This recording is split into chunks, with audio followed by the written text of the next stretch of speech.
Millions of despairing men, women, and little children, victims of a system that makes men torture and imprison innocent people. You cannot shake hands with a clenched fist. Produced by a nuclear exchange would be carried by wind and water and soil and seed to the far corners of the kingdom of God, the kingdom of heaven. It's one small step for man, one giant leap for mankind. We're not saying that planet Earth is coming to an end. We're saying that planet Earth is about to be refurbished, spaded under, and have another chance to serve as a garden for another civilization. Most of the people in here are just your reflections. They're your mistakes. 1776 will commence again if you try to take our firearms. 1 million of the planet's 8 million species are threatened. You are what you repeatedly do. Therefore, excellence ought to be a habit, not an act. Your lives and the credibility of the United Nations is at stake. Epstein didn't kill himself. The reason this is such an interesting time is not only because we're on the threshold of the end of this civilization. They're trying to take you out with bullshit. The experience of the past 2 years has proven beyond doubt that no nation can appease the Nazis. To those who can hear me, I say, do not despair. The misery that is now upon us is but the passing of greed, the bitterness of men who fear the way of human progress. The hate of men will pass, and dictators die, and the power they took from the people will return to the people. And so long as men die, liberty will never perish. In the language of the U.S. Department of Defense, these are unidentified aerial phenomena. Roswell's a very interesting place with a lot of people that would like to know what's going on. There is very compelling evidence that we may not be alone. This is the Garden of Doom. Welcome everyone into Garden of Doom, and this week we've got another one of the great authors from the Flying Disc Press family. Philip Mantle is an author and the publisher there, and he's bringing us Brian Allen, who co-authored a book called The Deceptions of God and Men. I read it a couple months ago. It was a really good book. I definitely recommend it to everybody who's interested in the topics, and you're going to find out what those topics are right about now. Brian Allen's joining us from the UK, and thank you so much for joining us. How are you? I'm doing real good, and thanks very much for having me on your show. Much appreciated. No, it's terrific. I love that accent. Is that Scottish? Yes, it is. All right, wonderful. All right, so well, first you can tell the folks a little bit about yourself and your co-author who couldn't be with us today, and a little bit about your backgrounds, and then what got you interested into the subject, and of course you'll tell us what the subject matter is. Sure. Yeah. Well, I've been around for quite a few years now. I'm 78, so I've seen a fair bit in my time. I got into this subject. This is before I tell you about Barry, who's the co-author. I got into this subject when I was around 3 years old, because something I saw, something interacted with me. At the time, I would have said I thought it was a fairy, to be honest with you. But now, it's only in the last 30 or 40 years that I realised it wasn't a fairy, it was actually an ET. Okay?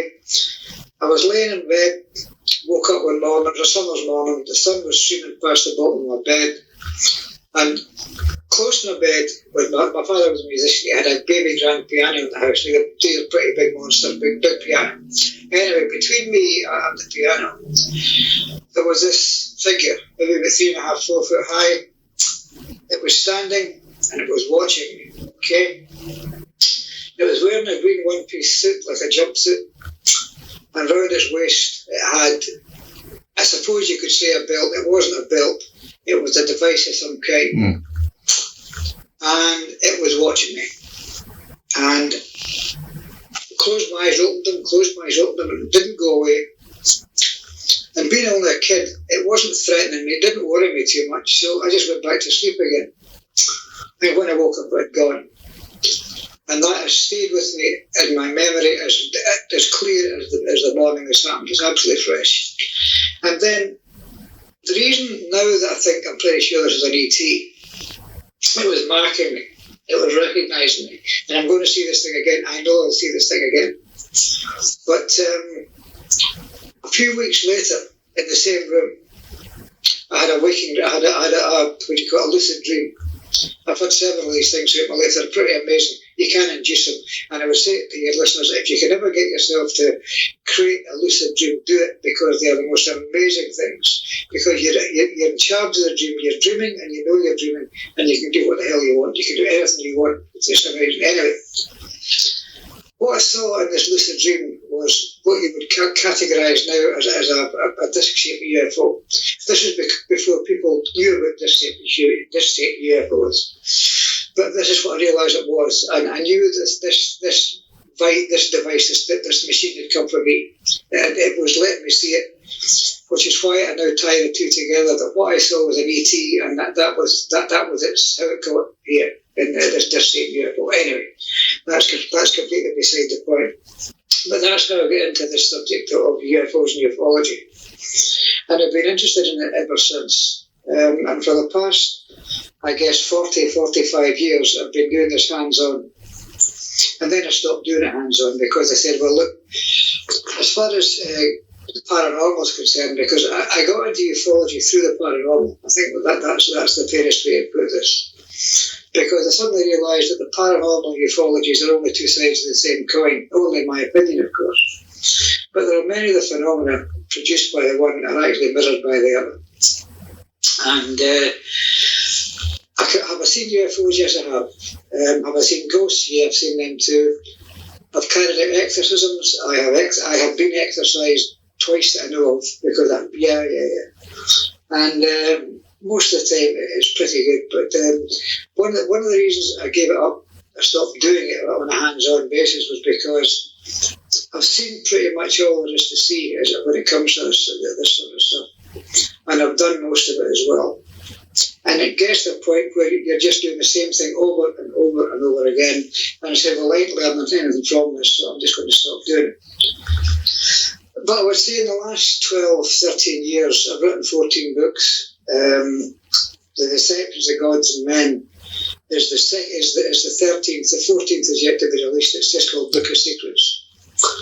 And the guy that I wrote it with is called Barry Fitzgerald. And Barry, he used to do a TV show. It was, I can't actually remember the name of it. It was a proper recorded multi-episode TV series of ghost hunting. And you hear all this stuff. The guy comes from Sligo in Ireland, and we're very good friends. We got introduced through a third party, and we realised, well, once we started talking to one another, that we were right simpatico. We were going down the same road. We'd done most of the same stuff, and we thought most of the same thoughts. So we talked around. We Skype each other on a regular basis, almost every week, and pretty much maybe twice a week. And we chat about stuff we're doing, and we put some stuff out there, and we see where it goes. But we thought it was a good idea that, let's write a book together, because Barry's written a few books as well. We said, because our writing styles are similar, and our outlook is similar, and our knowledge base is similar. So we can't outfox one another, because we always know where the other one is going, So anyway, Barry came up with this Deceptions of Gods and Men, and would have liked to get involved in it. And I talked to him, and what's it about? He told me, and I sort of went, Nah, I ain't having this. No, I doubt it. Then we talked some more, and I thought about it, and I said, hey, the guy's right. He's right. Yeah, okay. I'll have some of this. I'll buy into this with you. So we did. And the section, well, I wrote various sections of it, so did Barry. He wrote his stuff, I don't mind. And I said, you can't see the joins, fortunately. And the bit about artificial intelligence, which is a thing that I am particularly interested in, that's mine. That's all mine, the artificial intelligence side of it. But the rest of it is a sort of a riffle through the deck between both of us. But the book itself, what's it about? Okay. It's about, and this is going to sound like a cop-out, but it's about them, in inverted commas. Now, we don't know what they are, but they've been with us since the beginning of time, okay? They have directed the human race to do stuff, okay? They've encouraged us to do stuff that prevented us from. They've guided us, shall we just put that? They've guided us. What was that word? I'm sorry. Oh, they guided us. Guided, yeah, they guided. Okay. They have guided the human race to produce an outcome because they want us to do something for them. Mm-hmm. Okay. Now they need us because they need us to exist on the side of reality. Because these things, I can't remember. I said they're shapeshifters, and because they have no shape of their own. Okay, they don't look like anything we would recognise, but they can present themselves in any form to match any set of circumstances with any era and any culture or civilization that encounters them. They will just look completely ordinary. Okay, they won't raise any. They won't make people frightened of them. Put it that way. They won't make people frightened of them because they'll always appear as like your next door neighbour or whatever. But they'll always been something that you can latch onto. But pardon me, is that why you think that it appeared to you being like 3 or 4 feet tall because you were a kid and you were about 3 or 4 feet tall? Do you know what? I never made that connection. Thanks very much for that, Jeff. I much appreciate it because maybe that was my first encounter with them. Do you know, that never occurred to me until you just said it just now, but you're probably right. Yes, you said you weren't scared. I'd be scared if I saw a little man, in the room or something, and listen, I obviously we were raised in different parts of the world. I used to associate green suits with leprechauns. I've only recently learned that's wrong. That's like Lucky Charms. They wear red coats as sort of their thing. But I don't know if you would have known that, and or if it just appeared, if green was sort of the color of what folk or kids wore at a private school or a church or in your village or whatever. Yeah. Well, these things, how can I put this? They've been known as angels, fairies, the jinn, cryptids, the Nephilim, the Shining Ones, the Council of Nine, the Ennead, Roman and Grecian gods, even the Space Brothers and the Shining Ones. They've come in various forms. You've probably heard all these terms, but that is them. That is how they project themselves to us, because, like I say, they cannot exist in a physical form unless they latch on to one of us. Okay, so they attach themselves to one of us, and that gets them from the void because they live in nothing. Okay, their side of reality, there is literally a void. There is nothing there, and that's where they live. That's where they exist. And to obtain a physical form, they must latch on to one of us, and that is how they project themselves into our side of reality. And when we are in effect meat machines, okay, we're just meat machines, and we provide the vehicle for them to exist. And when we die, if they cannot find someone else to latch onto, they have to go back to the void, and they really don't like it. They don't like being in the void because there is nothing there. Although Barry and I think that whatever they've learned while they're here, they take this back to the void with them. You could almost argue that the void serves as their Akashic records for them. That all the knowledge they obtain goes back with them until they come back here again. Because they will get back if they can. And we tend to inadvertently bring them here. Usually through half-assed attempts at seances, meddling about with Ouija boards, dangerous thing to do. I wouldn't advise your readers, your listeners, ever to do that. Do not mess with Ouija boards unless you really know what you're doing, because I've seen what they can do and what they can bring in. Anyway, that's another subject. But they come here, they arrive here purely because they need us. They can't exist in anything like a physical form unless we're here to actually to provide the vehicle for them to exist in here. So that's one way of looking at it. But what they want, what their intention is, we believe, is to get us to create some sort of device that they can latch onto and take and inhabit, if you will. That they don't need us anymore, that they can exist, if you like, in an artificial intelligence which will last forever. So in that sense, they can come here, latch on, become part of this artificial intelligence, this artificial brain, this artificial being, and they can exist here completely independent of us. They don't need us after that. But so far, we haven't been able to do that. And as far as artificial intelligence is concerned, what we're doing, I suppose, we're almost self-regulating as regards artificial intelligence, because people like DARPA, they mess around with artificial intelligence, but even DARPA realizes there are limits beyond which they don't really want to go, because if they develop an effective AI system and they weaponize it, if they don't build in certain safeguards, it's going to kill us. It's going to wipe us out. Simple as that, and it will, because we would become superfluous to its needs, the AI itself.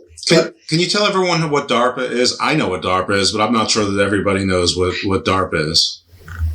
Well, I just read a book called The Pentagon's Brain, and the author's just got right up my head. Right. It's something like Defense Advanced Research Projects, something like that.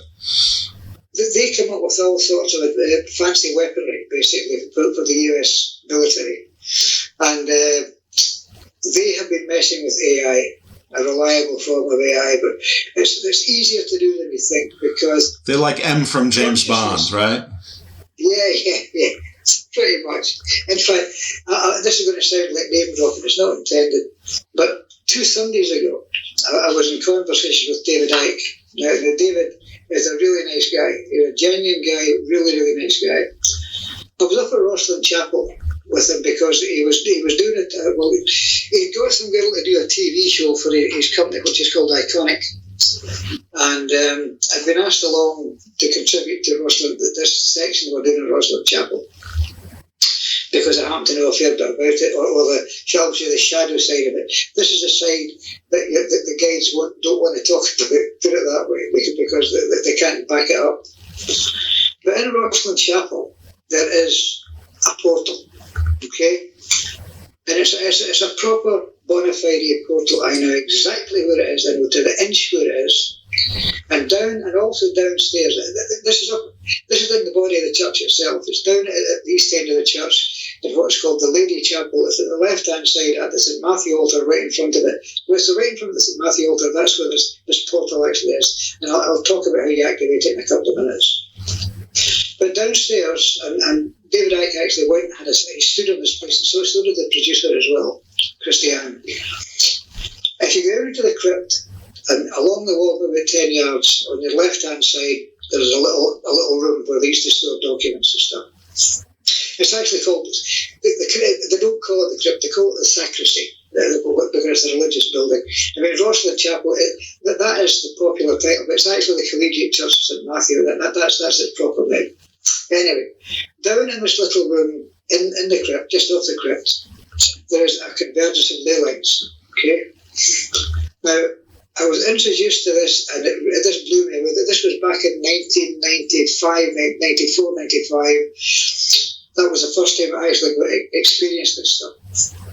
And if you stand on this convergence of ley lines, you better be hanging on to something, because you start to sway around. You can't do anything else, because the way that I put it was like standing on a sheet of rubber, or like standing on a ship, and the ship is heaving underneath your feet. That's what it feels like. It's a very, very strange feeling where these ley lines cross. Now, David Icke stood on there. He felt this, and the girl who was actually the producer for the TV show, Christiane, she nearly fell over. She just had to catch it before she fell. Anyway, back upstairs, it was in the 1990s that I realised there was a portal at the St. Matthew altar, because what happened was I stood with my back to the altar, and the impression I had my hands out from my sides like that. It was you were getting pushed up from the floor. It was an incredible sensation that you couldn't stand still. If I put my hands at my side, they would start just drifting up like this, and I felt I was getting lifted from the floor. And there was a medium with me at the time, because I went with a couple of mediums, and they were very helpful. But we knew there was something very strange about this, and over the years I started researching it, and we realised that the secret of Rosslyn Chapel, we believe, is not the ley lines, it is this portal. And we just believe it was designed this way. And the key to opening it is there for those with eyes to see, because anyone who's never, if any of your listeners or viewers have ever been in Rosslyn Chapel, and they've been down what they call the Lady Chapel, if you lift your eyes to the ceiling, there are hundreds and hundreds of cubes, carved stone cubes, and they're rising up from like stone musical instruments being played by angels, little statues of angels. And they come up to the ceiling, and like all these cubes, and all the cubes have different faces, and all the faces have different patterns on them. And we realise that these represent musical notes. Okay. Now, I think it was back in the 17th century, but the Rosslyn Chapel was built back in the 1400s, so an ancient building. But we think that what actually happened was, because this has been reproduced, it started, now they call it cymatics, but at the time, back in the 1700s, they were called Chladni patterns. And how they were made was you would, like a piece of thin metal, a sheet of thin metal or glass. You would fix it at one point, sprinkle fine sand on it, and you would take a bow, like a violin bow, and you would bow the side of the metal plate or the glass plate. And depending on the note you hit, the sand would take up a pattern directly responding to that. You can try this yourself, it works. And we think that Sir William Sinclair, who built, his money and drive that had the place built. I mean, it took about 30, 40 years to build. I mean, it's not a big building, but it's so ornate that it just took so long to build. So we think that he encapsulated, or he hid in the cubes, the musical notation required to activate this portal. And it was called, in the Middle Ages, it was called the Devil's Chord, or the Diabolische Musica. And it was actually banned, this musical note was banned by the Catholic Church, specifically banned by them.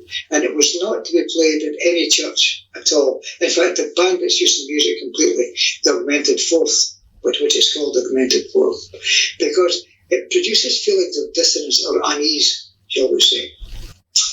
Anyway, that all went by the board, and it came back. In fact, you can hear it in the theme tune from the Simpsons. And I think Smoke in the Water, Smoke in the Water. It also relies heavily on one of these chords. Anyway, we recreated. You can find everything in The Simpsons, right? Yeah. Well, I love The Simpsons. One of the funniest shows on TV still is. And I was working with a guy called Bill Downey, and Bill came up with a set of, and this was luck. I swear to God, this was absolute luck. It's a C sharp, F and A, if I remember rightly. And this corresponds to a set of frequencies. So we created this chord, and I downloaded it as a signal generator from the internet, and I recreated these notes into one chord. Okay. In fact, we did a couple of them. I produced a series of 5 separate chords based on these frequencies. We also, as part of these 5 chords, we took the name Jesus, and using a system of divination called gematria, we broke the letters down into a series of numbers of values, if you like, and these values we used as frequencies. Iesus was another name that we used, which is the Greek for Jesus. Okay, now this was Bill, because Bill's a churchgoer, and for all his esoteric interests, he's still a churchgoer, and all this really matters to him. So, well, that's fine. Go for it, Bill. Can you repeat the names that you use, just because of your accent? It might be easier for.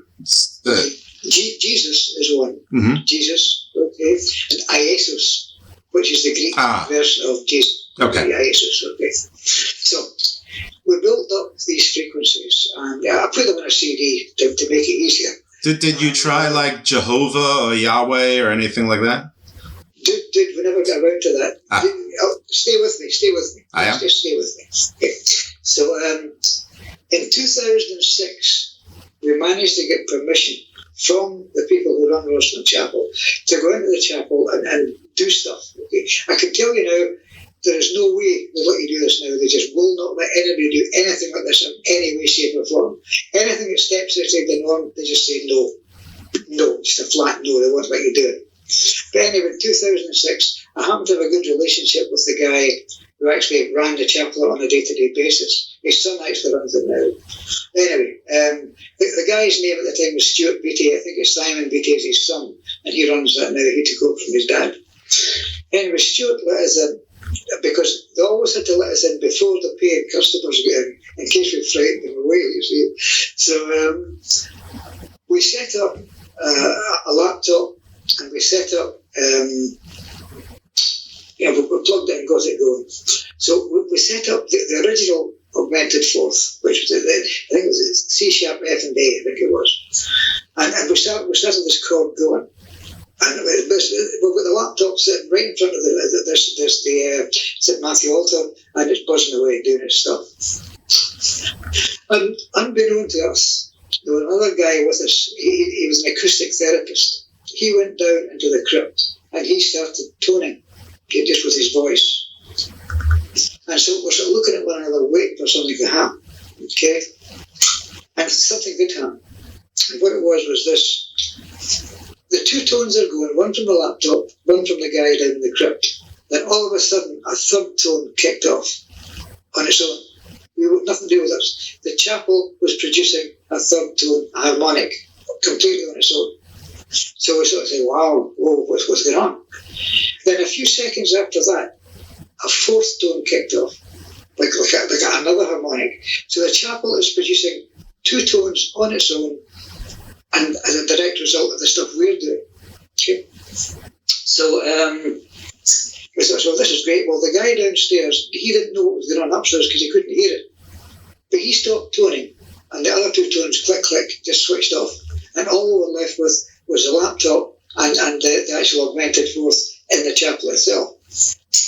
But I was standing to one side of the St. Matthew altar, and one of the mediums who was with us said, "Oh, there's something happening at the altar." So I turned round, and as I was moving, I just clicked off a shot. Okay, and it was only after when I look at this stuff, then they came in and they said, "You'll need to stop because the paid customers are coming in. You'll need to stop, you guys." So we stopped. Now, we didn't get a chance to use any of the other frequencies because we were so blown away with what happened with the one we were using. And we'd love to get back in to do it sometime, but it doesn't look like that's going to happen anytime soon. So anyway, I had a look at the photograph I'd taken of the altar, and to my amazement, in the centre of this altar is what they call the engrailed cross of the Signers. They had their own version of the cross. It's called the engrailed cross, and it's only maybe about that round in the centre of the altar. Now, from somewhere, it's been illuminated. I mean, it's bright, shining, as if there's a blob of light right on this engrailed cross. This is what the camera picked up when the medium said something happening on the altar. Click. And here it is, this blob of light right in the middle of this engrailed cross. Now, it's clearly not a flash. Maybe if it was flash, you wouldn't have got it. The whole thing would have been illuminated. And it wasn't off a flashlight either, because a flashlight wouldn't give you that concentrated beam of light. And if it did, it would be so close you would see it anyway. So we were left with this anomaly, that this light had been produced. You had the chapel producing two harmonics on its own. And because I was standing close to the altar when this was actually happening, I could feel an intense cold coming from the altar. And you could put your hand through it. You had like this barrier of cold, and it became room temperature on the other side of it again. So there was something very, very strange happening to that altar when this note was being played. So we think that Sir William Sinclair, who, as I said, built this place, you're left with a bit of a conundrum here, because why did he build it? Was it purely as a place of worship, which it is, because it's used to this day as a place of worship, and because they have services every Sunday and they have marriage, wedding ceremonies, it's used perfectly as a church. So, well, the other reason that it might have been built was as a library built with stone. because once you're inside this chapel, and it's never been to, you can Google it, you can call up stuff on the net and have a look inside the chapel. The amount of information in this chapel, carved in stone, is absolutely staggering. Because a lot of people we don't even know what their carvings represent, we haven't a clue. But people who do, it's Masonic, there's a lot of Masonic imagery in it, there's a lot of mystical imagery in it. There's green men all over there's literally 130, 140 green men carved in the stonework. And if you walk in the chapel and walk around, I think it's in an anti-clockwise direction. They start off as young faces.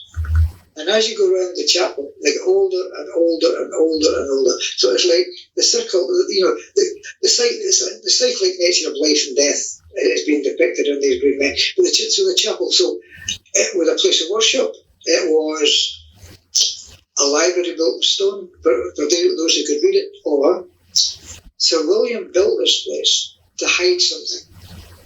And he constructed this, or he designed this portal. I have no idea how he did it. Don't ask me, I don't know. Or maybe it's just an accident of the construction. But we think that he built this portal to conceal something. Once this is opened, you can put stuff into it and close it again. He also left information in these cubes that are inside the lady shop, above the lady shop. Again, you can Google all this. Have a look. It's well worth looking at. And he hid the key in these musical notations. If you can read them and if you can work it out. We were lucky, we did. We could and we did. So we also think that somehow red light is important in all this, specifically red light. And so we're wondering, how on earth are you going to get red light into the chapel? Well, it turns out you can, and there is a method doing it. And red light is projected into the chapel twice a year at dawn. On the east end of the chapel, above what is called the rose window, there's a little hexagonal. If you know where you're looking, you can see it straight away, but you've got to know where you're looking. There's a hexagonal box which is lined with mica. And in the centre of this hexagonal stone box, there is a red crystal of some sort. And twice a year, when the sun comes up, it projects a spot of red light into the chapel. It was designed that way. What it was designed, what this red light was actually supposed to be projected against, we're not sure. We just don't know, because the chapel's been remodeled several times. But we think that at one time there was a statue or a statue of Christ would hang down from the ceiling, and the red light would strike the stick. We think that's what was intended to do, but we also think it may have something to do with this portal. Again, we haven't been able to check it. We can't check it. We just can't, because they won't let us in to do anything like that. They just say no, simple as that. They won't even talk about it. In fact, I wrote one of my books, it's called Rostering Between Two Worlds, and they used to stock it. But because it was attracting interest, they didn't want to stop stocking it, which is a pity. But there you go, it's still available, it's still out there. But I put all my ideas about the chapel into that. But anyway, getting back to the book, which is where we were. But these things, and I'm going to just call them things because there is no other way to describe them as things. They're looking for a method by which they can live in our reality full time. And the only way they're going to do that without relying on meat machines like us is through some sort of intelligence that they can inhabit, some sort of artificial intelligence, and then they can stay here and do whatever it is they're going to do. But if they do get here and they do stay here, you can guarantee that the end result won't suit us very well, because we would then become cities of no importance, and they don't need us anymore.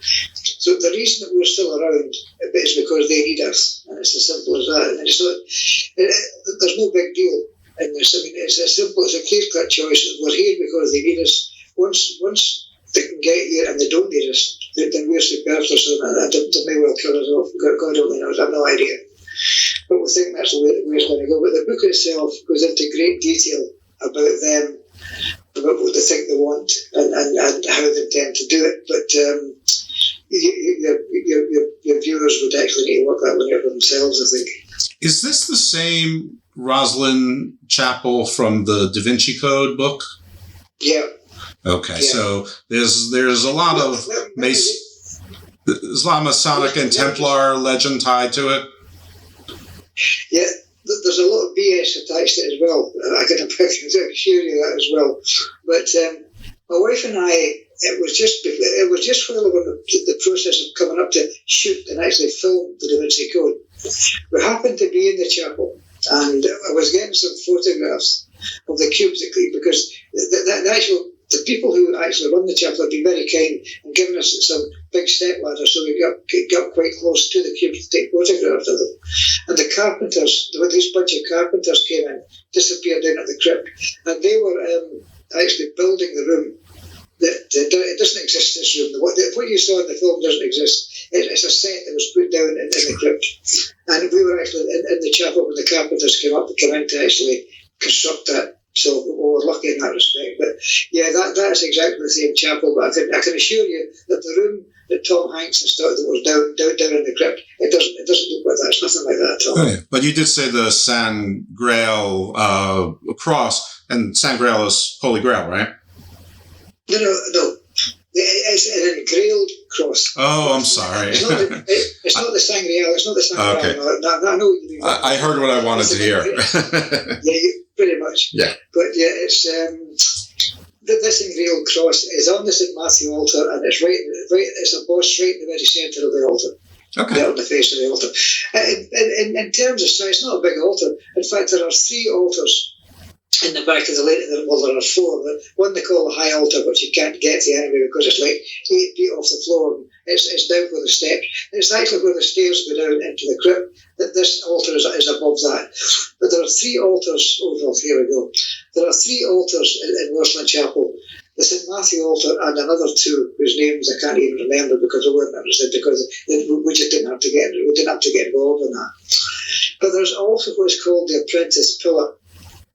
Now, this apprentice pillar is a bit of an anomaly because it's an amazing piece of carving. There's no two ways about it. But according to who you read, embedded in this apprentice pillar is supposedly the mummified head of Christ, the Holy Grail, and all sorts of stuff. It's supposed to be in this apprentice pillar. But the story about the apprentice pillar is that there was a craftsman had been assigned to actually carve this pillar, which it's actually, if you look at the pillar, it's got like twin strands of leaves actually go around it from the floor to the top of the pillar, and it looks a bit like a DNA strand. And a lot of people have tried to say, well, it's trying to show this is DNA. Right? Well, maybe it is, who knows? But the story about the pillar itself is that the guy who had been charged with carving the pillar wasn't sure how to do it. So he took off somewhere and he left his apprentice, who promptly carved the pillar.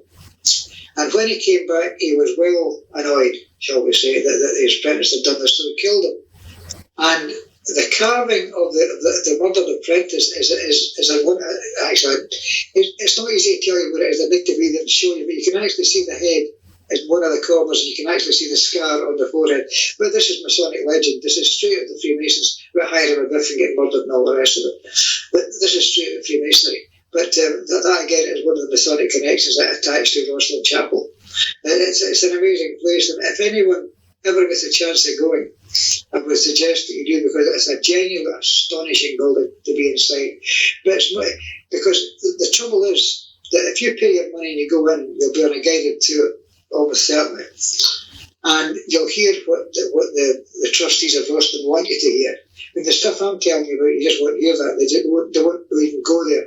And if anybody, I know that people that had heard what I'd said, they'd actually gone in the store and they'd asked specific questions of the guys, and the guys just clam up. They won't talk about it. They refuse to talk about it. They will talk about the red light, the spot of red light that comes into the chapel, because that has been tested and they know it works. Because when this was found, the guy's dead now, and I knew him quite well. He actually went into the chapel, outside the chapel, and it was when there was scaffolding all around about it. He climbed up with a really powerful flashlight, and he shone it into the light box, and it does project a spot of red light into the chapel, so it works. So we know that actually the reason that works, and they will mention that because it's relatively harmless. But the rest of it about portals and stuff, no, they won't even go there. In fact, I doubt they actually know the full story of that anyway. But anyway, there you go. Let me see if I understand correctly. So the chapel or the church sits on ley lines. The significance of that is that it allows a portal to be open if the right harmonic notes or code are played, and that red light points to where the portal would be. Is that right? No. The red light is really high up on the east wall of the chapel. It's above what's called the rose window, and it just projects into the chapel somewhere.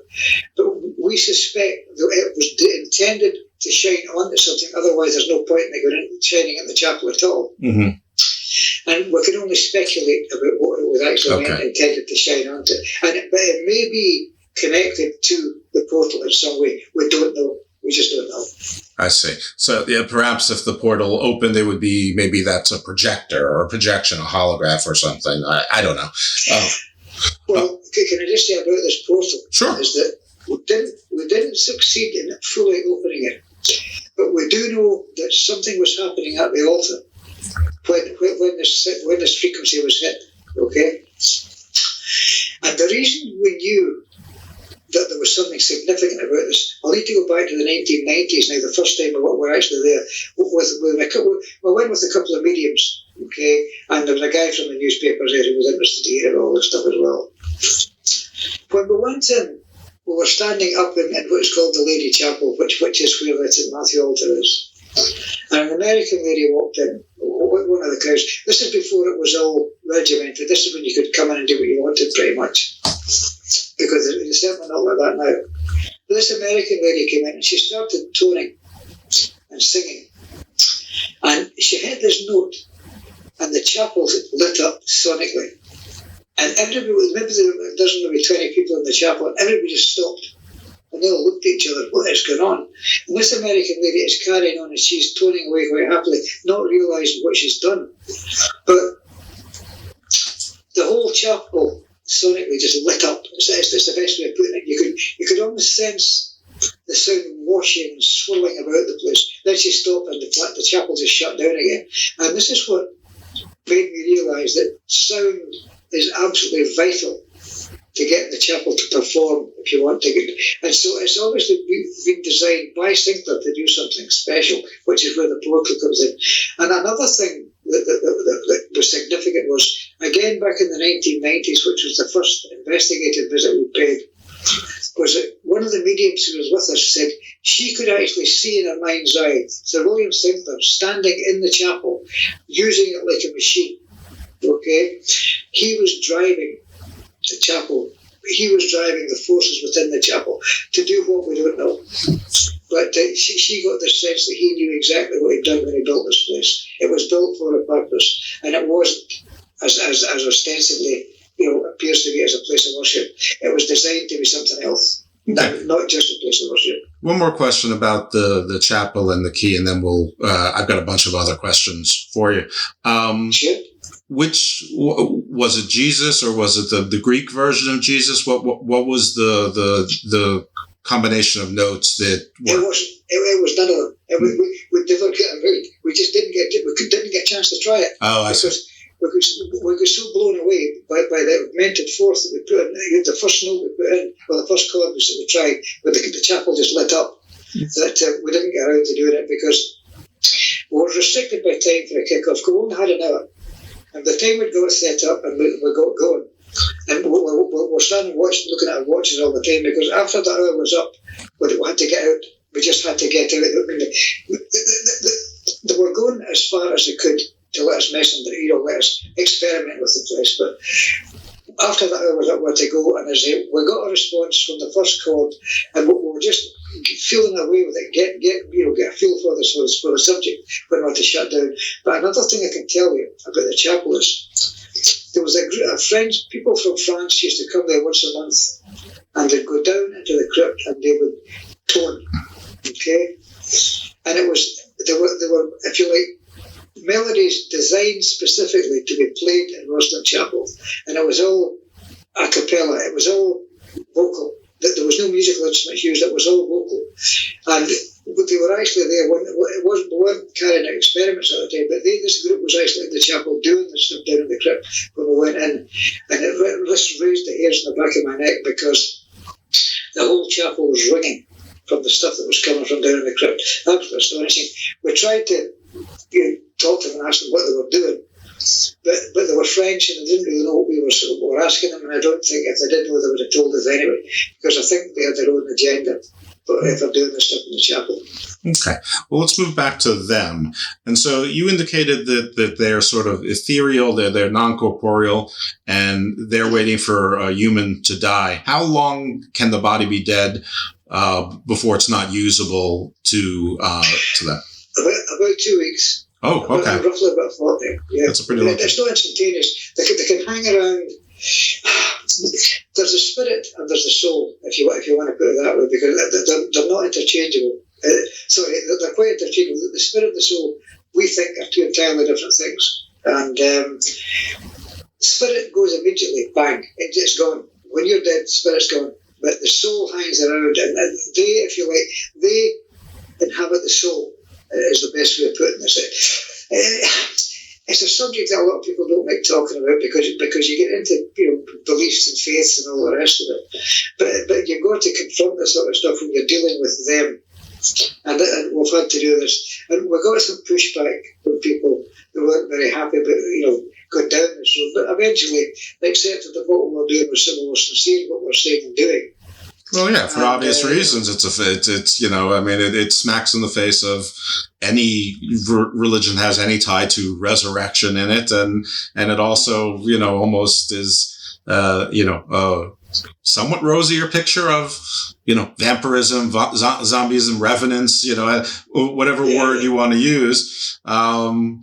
So yeah, that's obviously it's going to get pushback from institutions. Sure. That's interesting. So they can't inhabit a living human. They're not like, they can't be parasitical or synergistic. No, they can inhabit a living human being. Of course they can. For how long? Forever? No, just for as long as the person is alive. Okay. Do you think maybe, listen, I'm reaching now, but the Sir William, I forget, Sinclair, I think was his name. Do you think maybe he was possessed and that's how he knew how to build what he built? This is what I love about doing shows with guys like you, because you analyse it. Yeah, you analyse it. You see, that never occurred to me. But when you're talking about them, they are so basic, they're so fundamental to our life, to what we are, where we are. You tend to forget that they are part and parcel of the fabric of reality. The reality that we inhabit, they are part of it. So you can't get away from them. So that's an excellent idea. That's absolutely good, and I'm going to steal it. So there you go. Yes, please feel free. I mean, I'm asking you the question because you're the only one I know that can put it to use. I've talked to a lot of people about the fair folk, and of course I've heard about sound resonance, and a lot of people have theories about pyramids and sounds, and this is no different than that, and lots of spiritualities have sounds associated with them. The Tibetan medicine bowls, for one. So yeah, this is a lot of things tie in, and the theory of them, I mean, it isn't really so far removed from the inspiration for the show. I mean, I couldn't put it into words or a theory. It's just, I was wondering why there's so many cross-cultural, over time and space on Earth, things that are similar. So this really does offer an explanation. Now, I don't know that you know the answers, and it's okay if you don't, but if they're non-corporeal, do we know if they're extra dimensional, or are they from another planet, or they've been tied to Earth as far as we know it? Perhaps other planets too, who knows, wherever there's intelligent life. But are they of this Earth, or are they of someplace else? They are of someplace else. They interface with us. They may well exist in other galaxies. They may well do, but they would need to be interfacing with some sort of living being To say that they're extraterrestrial, I suppose you could define them as extraterrestrial in that they don't belong here. Okay, they're coming in from outside, but it's not like travelling from, say, Alpha Centauri to here. They're coming from another reality entirely. Okay, another dimension. Is it dimensional? It's hard to say. We just call it the void. Barry and I just call it. They come from the void because what is there? There is nothing. It's nothing. It's empty, zero. Next, there's nothing there. But that's what they have to inhabit if they're not inhabiting a body. If they haven't latched onto something, that's where they must stay, and they hate it. They hate it like poison. They just don't like being there. Well, the Greeks called it the void too. I think the Norse called it the chaos, but not much difference. No. Same thing. When they inhabit a deceased body that's within the 2 weeks, how long is that body usable to them? Forever, or is it another human lifespan? Like how long? Like let's say I drop dead and a them inhabits my body. How long can they live in my body? They won't inhabit a dead body. Okay, the body has got to be alive, otherwise it's of absolutely no good to them. It's because they're not going to jump into a lump of dead flesh because there's no use to them. It's not even a haven for them. No, they're quite happy to move into a living body because it's got a lifespan that can do what it's going to do, and they can make it do what. And the thing is that the person that they have inhabited wouldn't be aware that they are inhabited, that they have been possessed. They'll do stuff. If it's a scientist, they will carry whatever function has been ascribed to them, okay, by them. And they'll think it's them that's themselves that's worth it. That's not. They have actually, if you like, programmed the body to do this. But you will not know that they are there. Although sometimes, if you're beside someone or close to someone, and you get the impression there's something wrong, there's something not quite right about this person, it's almost certain that your spirit has recognised, or your soul has recognised the existence of another one, and they know this is right. So in that respect, your soul or your soul will try and keep you safe, and it'll let you know that there's something not quite right about that guy or this woman or whatever. That there's something not quite right about them because they are inhabited by them, one of them. So let's just say one of them inhabits me, and I sense something. I don't know they're there, but maybe they bring something from the other body. I mean, is that deja vu? Is that what past lives might be? That even though you don't know that they're part of either them or the prior lives they were in, makes it somewhere to that similar to that same part of you that senses the danger? That's a very plausible theory. It's entirely possible. Yeah, obviously Barry and I can't give you all the answers because we don't know all the answers, because we're going to have to revisit the book at some point because I've come up with a whole bunch of stuff that we can actually add to it, bunch it up a little bit, put more detail into it. But the book is going to be revisited pretty shortly, we think, and we're going to actually do a rewrite on it and add some stuff in.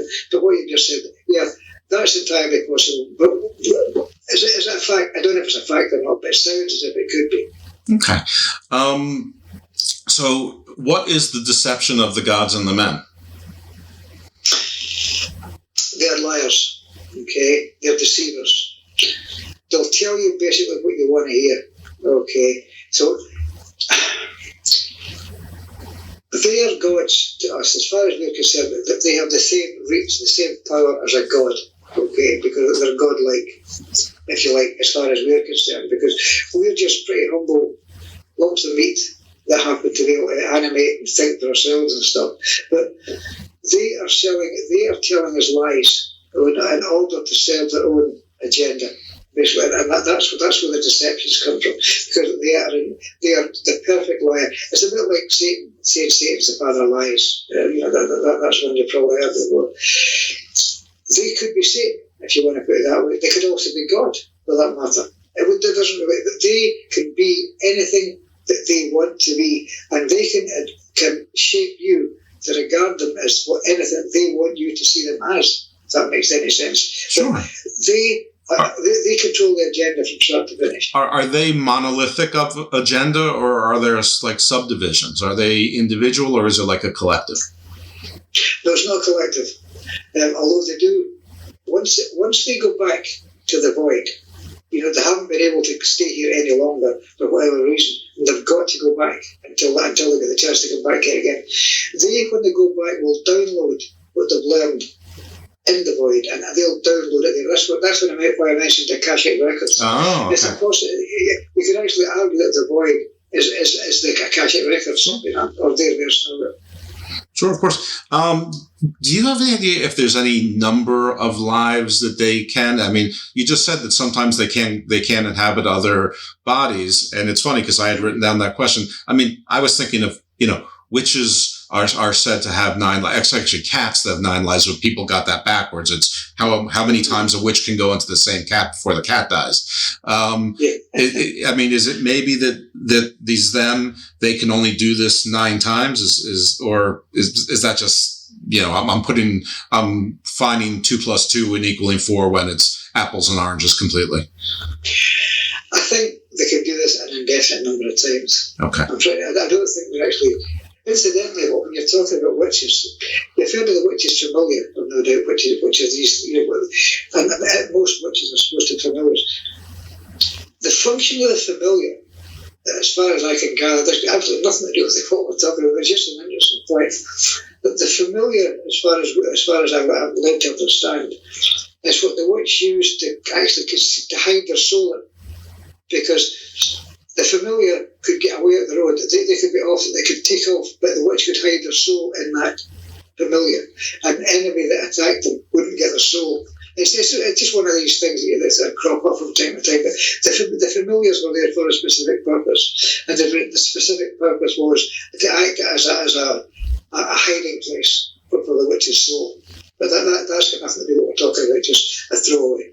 I have an interesting, I think it's interesting. And so I'll just say, so I'm sure you're familiar with all of, I'm sure you've studied lots of things and you're familiar that the ancient Sumerian kings, some of them ruled for 64,000 years, and the Egyptian houses of dynasties and pharaohs, similar lengths of time. Of course, in the Bible, you had people living, Methuselah, 969 years, and then post-flood, God sort of set the limit at 120 years. I'm wondering, stick with me if you can, if this makes any sense, that maybe them were elongating lives of people, but other people were figuring that out, that they lived to be 80, or 90 or 50 or whatever it was. And then there's these people living hundreds of years. And so it became too easy to figure out who the them were. So they're like, we better stick to a normal lifespan and then move on. It would certainly make a lot of sense, but then again, you could argue that perhaps Methuselah wasn't a human being at all. Perhaps you could argue that Methuselah was not one of them, but Methuselah was something else entirely. You can go down the ancient astronaut route here and say, was Methuselah an ET? You can, once you start ruffling through the Bible, especially the Old Testament, you start going into all sorts of diverse areas that actually fit the ancient astronaut theory very well indeed. And point of fact, later on this month, I'll be attending the Awakenings Expo in a place called Blackpool. One of the speakers is Giorgio Tiscalis. God bless Giorgio. And also Eric Van Daniken is coming across as well. Sure. They're the 2 main speakers there. Oh, yeah. He's the godfather. Yeah, well, the thing is, Eric is now about 87 years of age. So the guy is cracking on a bit now. So how long he can keep on going is anybody's guess. But I would say that Giorgio is lining himself up to step in once Eric sort of flaps off into the ancient astronaut areas in the sky. Once he's gone, I think Giorgio's going to step in there. That would be my guess. I'd love an introduction if you don't mind. Well, I've never actually met the guy. Oh, okay. I'll be meeting him later on this month when we're at it, because the actual the expo, the Awakenings Expo, is organised by a group Zohar, the Zohar Entertainment Group. Mm-hmm. And I'm involved with Zohar peripherally because I edited a magazine called Phenomena. I've edited this for about 8-9 years now, and I think there'll be something like 2 million downloads a month, which is pretty good. And it's phenomenamagazine.co.uk. It's well worth a look.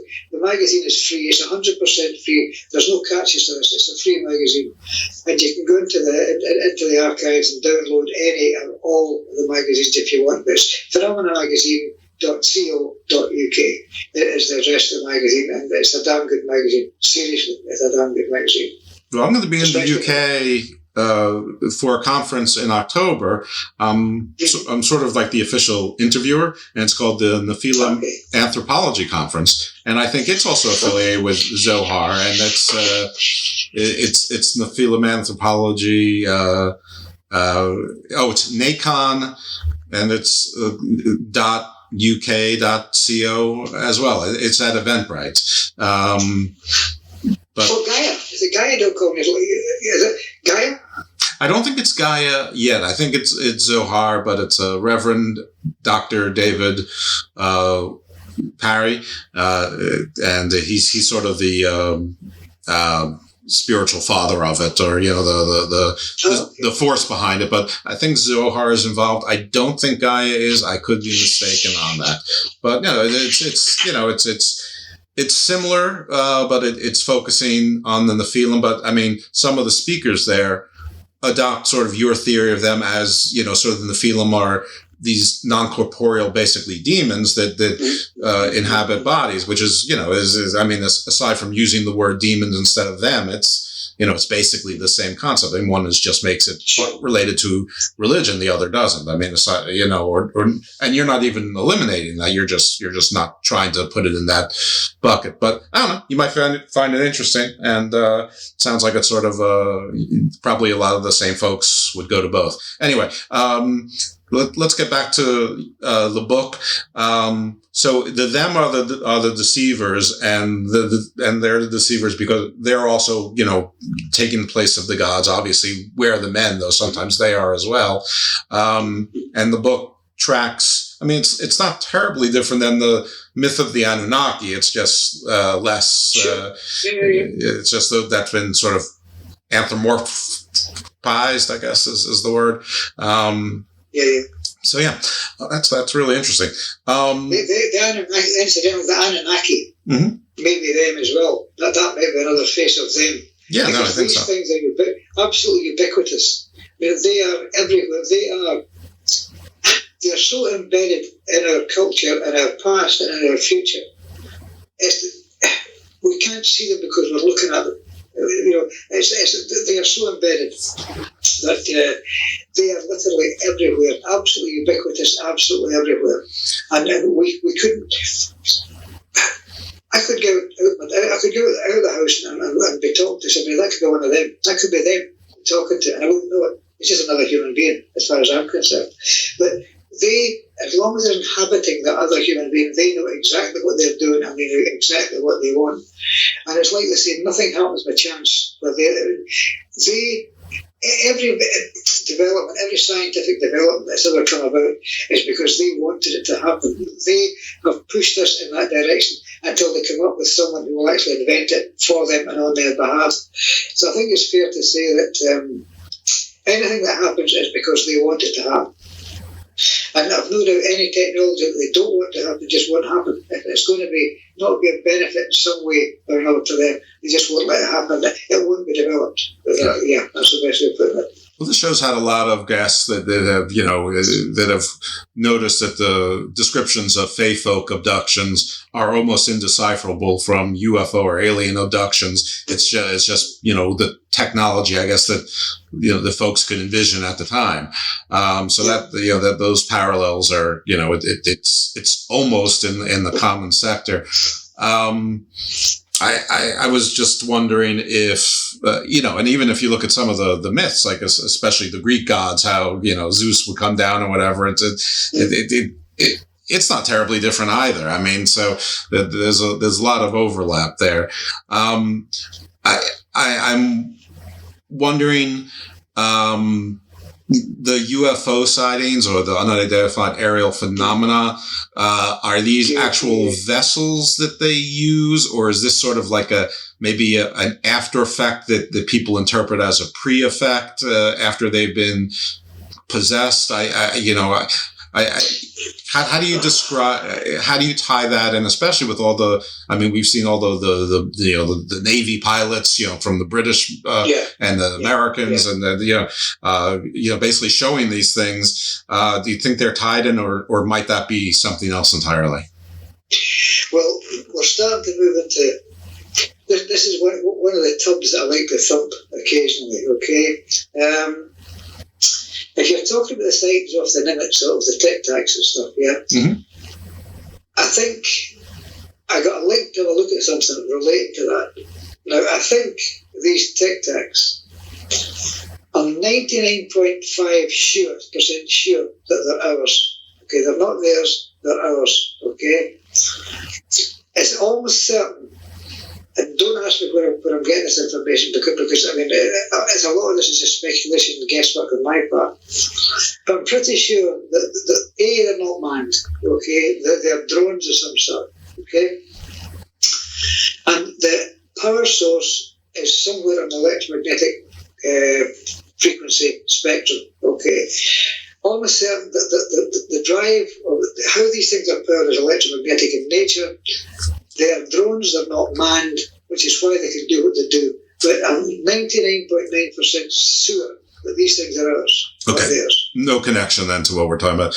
Okay, so back towards the beginning of the presentation, you talked about AI and how the inference or the thought was that if we were able to build AI, I don't know if you were thinking like androids or just machines that they can inhabit their consciousness, so then they could basically be immortal. They're already immortal, but they don't have to jump from body to body, and sometimes be stuck in the void for a while or whatever it is.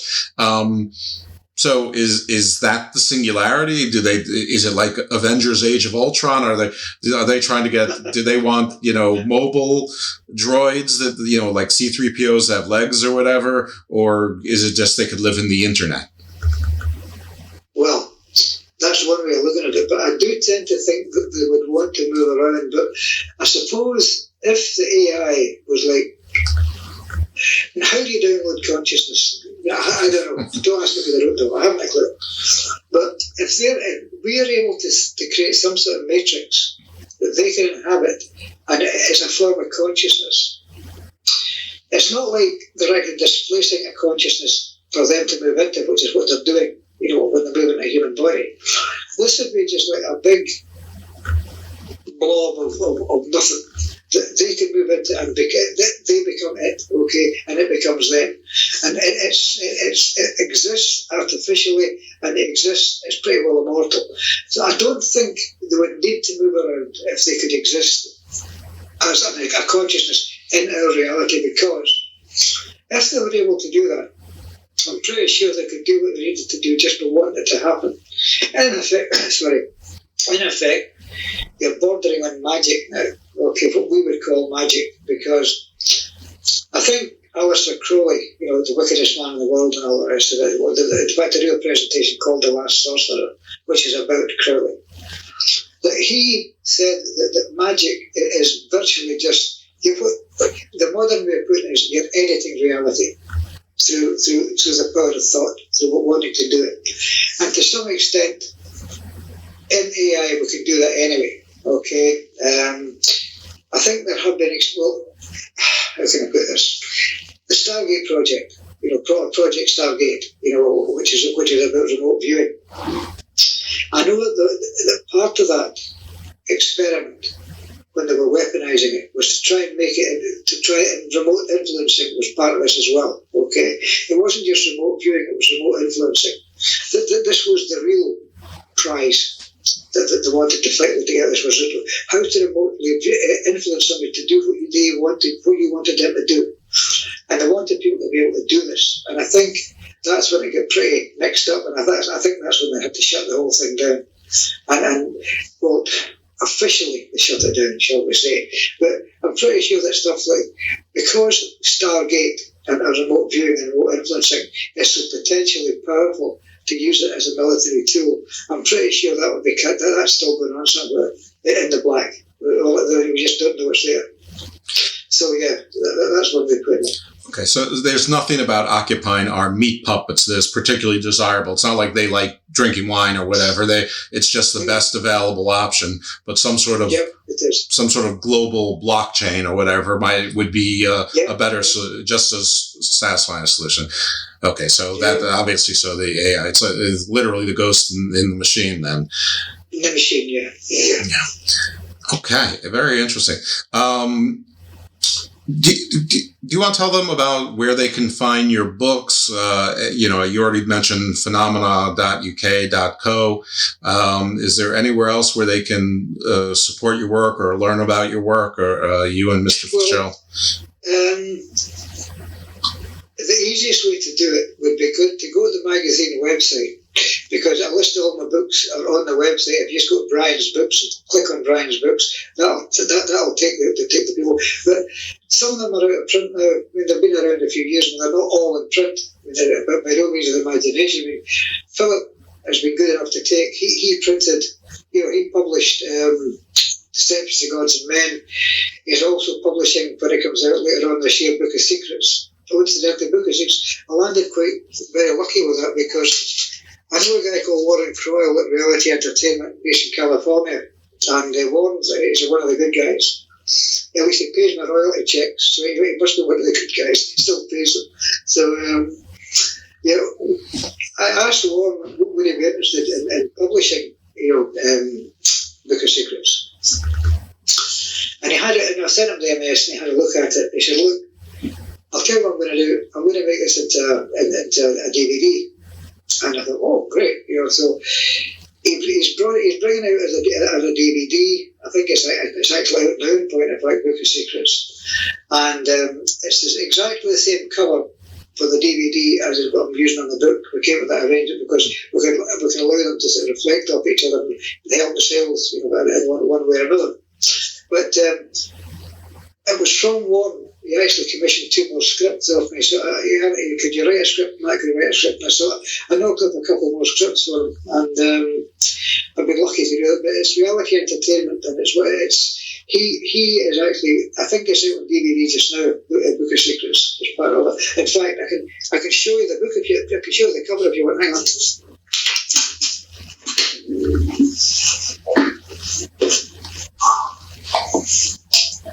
Oh yeah, sure. I see a Book of Secrets. Yeah. Yeah. Very good. That's the DVD. Well, the book, when Phil's going to be publishing the book, and it'll be coming. It's some of this. There's a lot more in the book than there is in the DVD. I can assure you that. I mean, there's a lot more stuff in the book.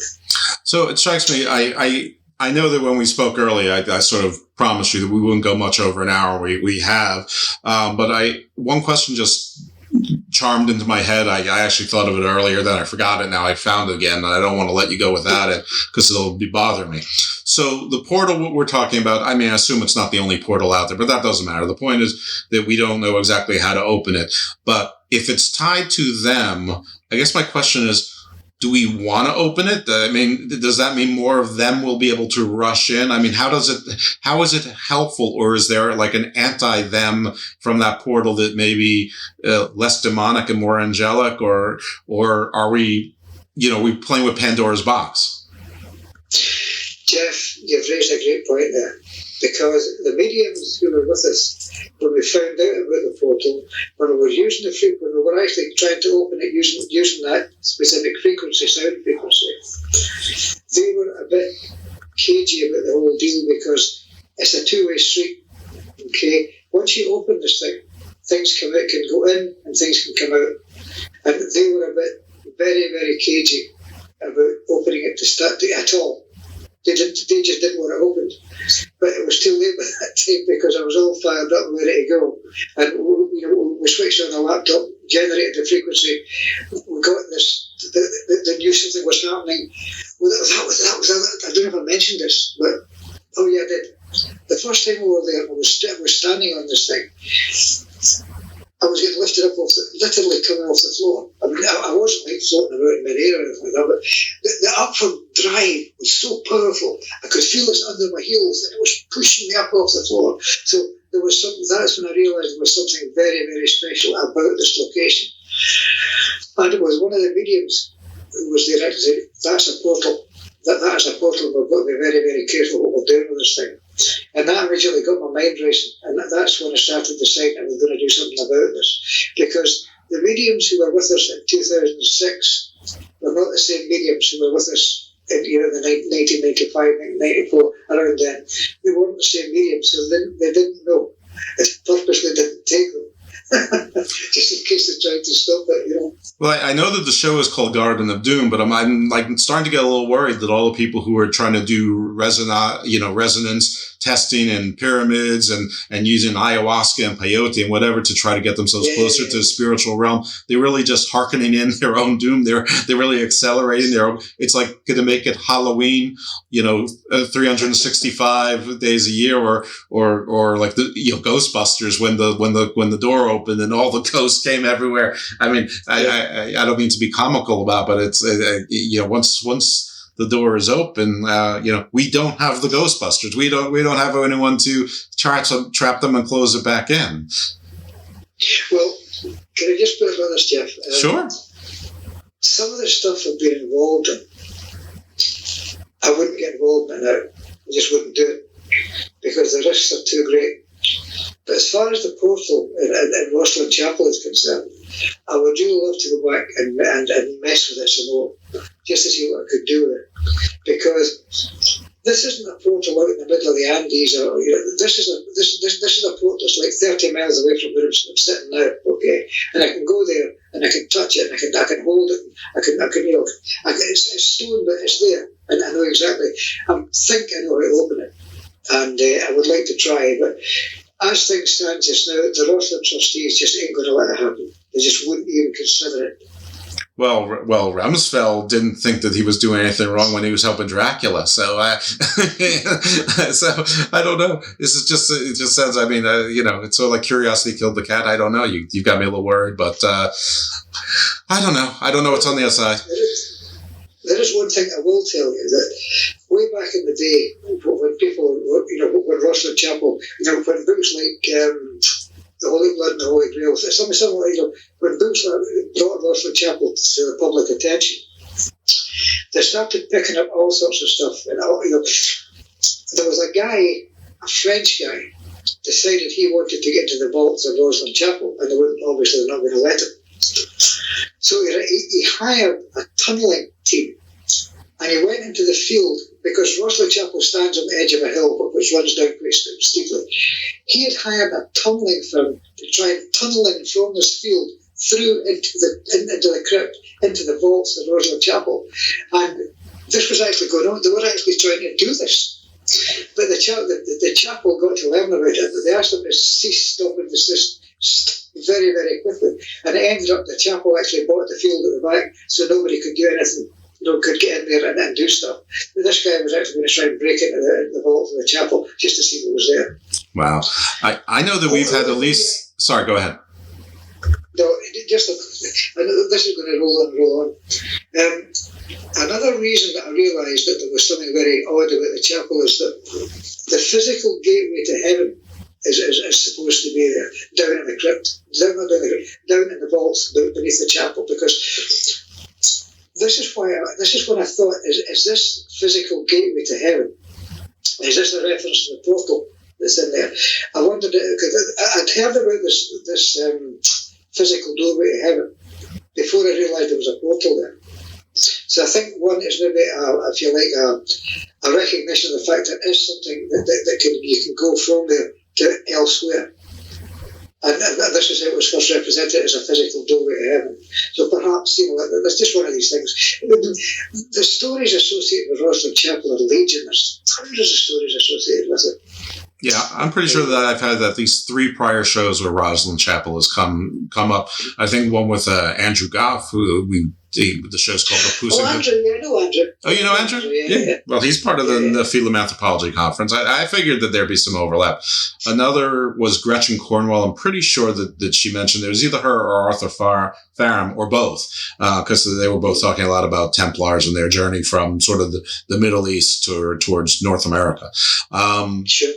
Anyway, I thank you very much for your time. I'm still worried about this whole portal thing, but it seems I'm not going to be able to stop everyone. And since the show's called Garden of Doom, maybe I don't want them to. Maybe I shouldn't. Maybe that's my brand. That's on brand. Anyway, folks, you can go to phenomena.uk.co, as you said, the magazine history. phenomenamagazine.co.uk. Okay, thank you. phenomenamagazine.co.uk, Flying Disc Press, and Brian Allen and Barry Fitzgerald. I keep wanting to say Barry Allen because that's the Flash's real name, the superhero.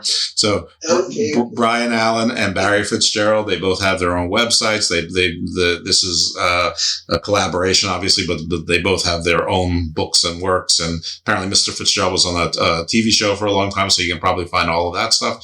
So you can follow their work, you can support them, you can buy their books. And we thank you so much for your time and sharing. The book is Deception of Gods and Men's. Gods and Men, not Gods and Men's. And the forthcoming book is The Book of Secrets. So we'll be looking for that soon. Again, thank you so much for coming on the show and giving us a part of your Sunday. And hope everything is okay over there. Are you in Scotland or are you in England? In Scotland. In Scotland. Yeah. All right. Well, good. Over Hadrian's Wall. Okay. Well over Hadrian's Wall. Yeah. Excellent. All right. Look out for pics. Oh, yeah, we'll do. And listen, Jeff, thank you very much for allowing me on and allowing me to say a little bit and stuff. It's always good. That was great. I appreciate it, and I'm glad that some of my questions actually were things that you may look into in the future. And feel free to credit me that or use them. That's all fun. All right. Thanks again. Have a great rest of your day. God bless. Take care, man. You too. Bye-bye. Bye. Okay, so we just disconnected with Mr. Allen. So hope you enjoyed that, found it interesting. Hope you'll check out his work and Mr. Fitzgerald as well, and all the stuff on Flying Disc Press. We've had a bunch of authors from Flying Disc Press, and we have several others scheduled in the future, including Philip Mantle himself. So also would ask you again to give us 5 stars on Apple and Spotify if you have the time. Write a review, share with your friends and family or anybody who might be interested in this, any Facebook groups or Twitter groups that might be interested in what I would call the esoteric, the arcane, the occult, ufology. We also have some history and philosophy and stuff like that. We keep it grounded, but we also go into the alternative as well and try to take it all seriously because, we do take it seriously, except when we reviewed Wonder Woman 84, which we absolutely, we took that review seriously, but didn't take the movie seriously. Anyway, hope you have a great rest of your day, and hopefully you'll be listening in next week or checking out our past catalog. So everyone, see you soon in the Garden of Doom. Now the radio says, well, you better look out. Here come the little green men. And if they land in your backyard, then you better not let them in. But I just ignored my radio and stepped out on my lawn. And there was a couple of the little green men. They were swinging it arm in arm, singing ba-da-doo-da, ba-da-doo-da, ba-da-doo-da, ba-da-doo-da-bum. Well, I knew that I should have gone to bed when I took one look at their pointed little heads. I figured any minute now I'd be dead if they caught me hanging round.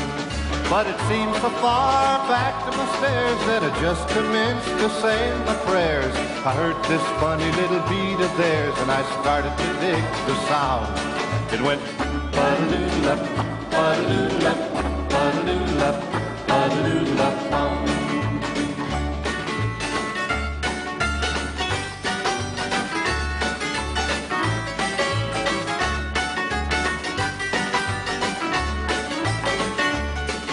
Then they danced around for an hour or so and then discovered me. And one of the men said, double X, double O, a double O, jigger-O, B, which means take me to your leader, boy, but I'll tell you in advance. Up on the moon, now we don't have jive, so we came down to earth to dance, singing, ba-da-doo-la, ba-da-doo-la, ba-da-doo-la, ba-da-doo-la. And through every U.S. radio station, the little green men spoke to our nation. Then we caught a translation of a funny little tune, saying, see you later, alligator, plant you now and dig you later. Up went the itty-bitty escalator and it went back to the moon, singing, ba-da-doo-la, ba-da-doo-la, ba-da-doo-la, ba-da-doo-la, ba.